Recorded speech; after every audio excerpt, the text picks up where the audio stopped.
Masud BCL YouTube চ্যানেলে আপনাকে স্বাগতম। যারা ইউটিউবে শর্টস ভিডিও আপলোড করে থাকেন, শর্টস ভিডিও আপলোড করার সময় অনেক দামি মোবাইল বা অনেক ভালো ব্র্যান্ডেড মোবাইল থেকে শর্টস ভিডিওতে থাম্বনেল চয়েস করা যায়। আবার অনেক দামি ল্যাপটপ কম্পিউটার থেকেও শর্টস ভিডিওতে থাম্বনেল পরিবর্তন করা যায়।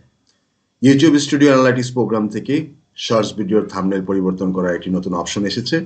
সেই অপশনটি আজকে আমি এই ভিডিওতে শেয়ার করব। ভিডিওটি না টেনে সম্পূর্ণ দেখার অনুরোধ করা হলো। আপনি যদি আমার ভিডিওতে প্রথম এসে থাকেন তাহলে রিকোয়েস্ট করব আমার ইউটিউব চ্যানেলটি সাবস্ক্রাইব করে পাশে থাকা বেল আইকনটি দিয়ে রাখার জন্য।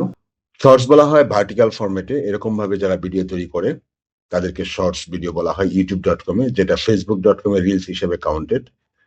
এই শর্টস ভিডিওতে ভিডিও আপলোড করার পরে অনেক মোবাইলেই ফাংশন দেখায় ইউটিউবের একটি থাম্বনেল চয়েস করার জন্য। আপনি থাম্বনেলটি চয়েস করে ভিডিও আপলোড করার পরে যদি কোনো অপশন না পান তাহলে আপনাকে এই ভিডিওটি দেখতে হবে এবং এই ভিডিওতে ভিতরে গেলে আপনি বুঝতে পারবেন যে কিভাবে আপনি শর্টসের থাম্বনেল চেঞ্জ করবেন।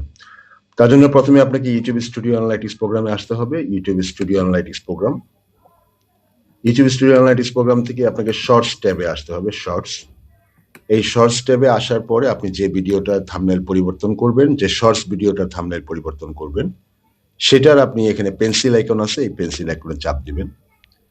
পেন্সিল আইকনে চাপ দেওয়ার পরে আপনি নিচে যায় দেখতে পারবেন একটি অপশন আছে, এখানে থাম্বনেলটি দেখাচ্ছে যেটা অটোমেটিক্যালি সিলেক্ট হয়ে গিয়েছে। আমি অটোমেটিক সিলেক্ট হয়েছে এবং যারা সিলেক্ট করে দেন যার মোবাইল থেকে বা ভালো উন্নত মানের ল্যাপটপ কম্পিউটার থেকে, তাদের জন্য হয়তো যেটা সিলেক্ট করেছিলেন সেটা রয়ে গেছে। এখান থেকে আপনি রিসিলেক্ট অপশন দিতে পারেন। দেওয়ার পরে এখানে আমাকে তিনটা দেখাচ্ছে, তিনটা দেখানোর পরে ধরেন আমি এটা চয়েস করলাম, চয়েস করে আমি ডান দিলাম, বা আমি অন্য একটা চয়েস করলাম, এটা চয়েস করে আমি ডান দিলাম।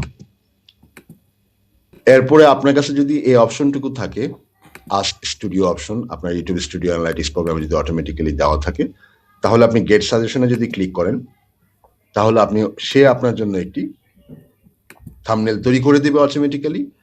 ইউটিউব আস্ক স্টুডিও অপশন থেকে এটা পাওয়া যায়, অটোমেটিক্যালি আপনার জন্য তৈরি করে দিবে। সেটা আপনার এখানে সেট করে দিবেন। সেট করে দিলে আপনার ইউটিউবে শর্টস ভিডিওতে থাম্বনেল পরিবর্তন হয়ে যায়। ভিডিওটি কেমন লেগেছে তা কমেন্ট করে জানাতে পারেন। কথা হবে পরবর্তী ভিডিওতে। এবং আমার ইউটিউব চ্যানেলে মাঝামাঝি বা শেষে যদি এসে থাকেন তাহলে রিকোয়েস্ট করব আমার ইউটিউব চ্যানেলটি সাবস্ক্রাইব করে পাশে থাকা বেল আইকনটি দিয়ে রাখার জন্য। কথা হবে পরবর্তী ভিডিওতে। Till then, take care. প্রসঙ্গত উল্লেখ থাকে যে রিসিলেক্টের নিচে আপলোড ফাইল নামে একটি সেকশন আছে। আপনি যদি ডেস্কটপ বা ল্যাপটপ কম্পিউটার থেকে ব্যবহার করে থাকেন ইউটিউব স্টুডিও অ্যানালাইটিক্স প্রোগ্রাম, এবং সেখানে রিসিলেক্টের নিচে গেলেই আপনি দেখতে পারবেন আপলোড ফাইল নামে একটি সেকশন আছে। এই আপলোড ফাইল সেকশন থেকে কিন্তু আপনি চাইলে আপনার মন মতো অন্যান্য প্রোগ্রাম দ্বারা তৈরি করা আপনার ইউটিউব শর্টস ভিডিও থাম্বনেলটি আপলোড করতে পারবেন।